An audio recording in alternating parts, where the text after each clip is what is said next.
President Trump loves to bash the media. Fake media, fake news. One thing he loves even more, glowing media coverage. And I have to say, Fox and Friends in the morning, they have the most honest morning show. Outlets like Fox News, Breitbart, and The Drudge Report, they've been some of the most frequent suppliers of this type of coverage. They echo Trump's talking points, they give him cover in times of crisis, and they dutifully attack his critics. If the White House is waging a war on the mainstream media, think of them as the president's loyal foot soldiers. All right, so the unelected fourth branch of government is now being aided and abetted by the Destroy Trump media. Let's just consider a hypothetical scenario here. What if they turn on Trump? What happens if the pro-Trump media abandons Trump? First of all, we've actually already seen some cracks in the relationship between Trump and the outlets that defend him the most.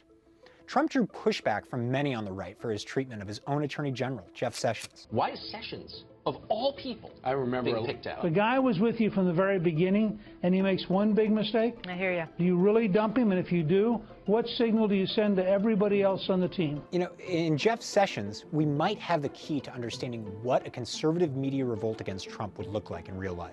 I mean, just consider Breitbart. They called Trump a hypocrite for his attacks on Sessions.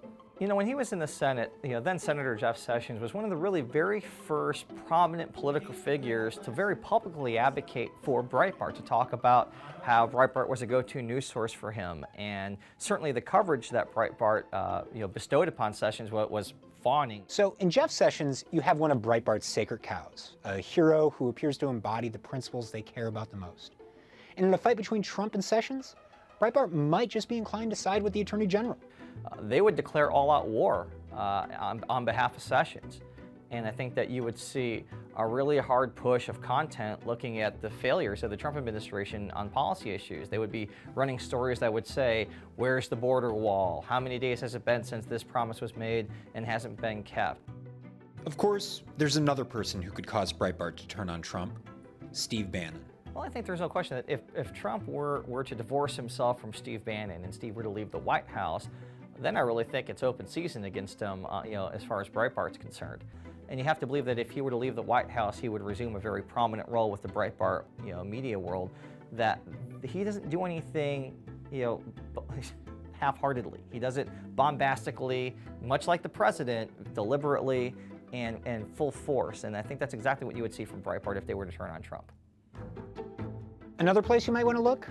One of the most influential websites in conservative media, The Drudge Report. The Drudge Report is sort of like an assignment editor for a lot of the right-leaning media. If Drudge were to shift away from Trump, it could cause ripples throughout the conservative media landscape. What would it take for Drudge to turn on Trump? I think there are a few issues that he looks at. He's really into immigration, so I think if the wall doesn't happen soon, he's going to be frustrated.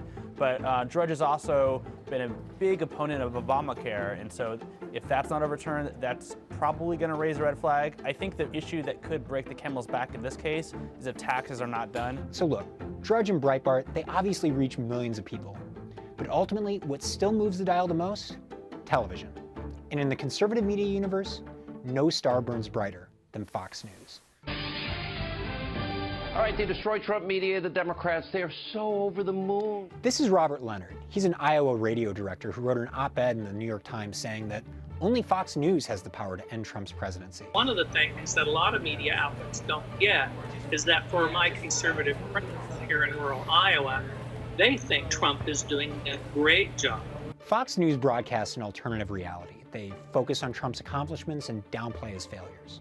And without that, the White House would have a much tougher time trumpeting its successes. When you're absent any type of accomplishment, you need allies to help run cover for you as to why that might be. Whether it's deflecting blame at the media, deflecting blame at your political opponents like Hillary Clinton, trying to label the Democrats as obstructionists. You lose that, and all of a sudden, everyone's pointing at you, blaming you. There's nobody there trying to help you. Now look, Fox isn't just going to suddenly reinvent itself as a progressive network. But if the going gets tough for Trump, one thing you might see is Fox commentators subtly starting to promote other Republicans. There's this strategy that I think that all they would have to do is start covering Trump, but then also start doing pieces on how presidential Pence looks.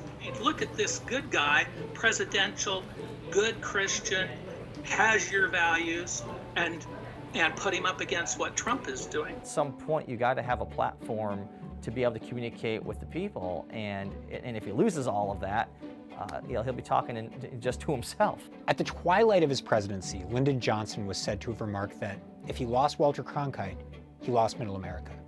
For Trump, the equation's a bit different. If he loses his base, he's probably lost Fox News.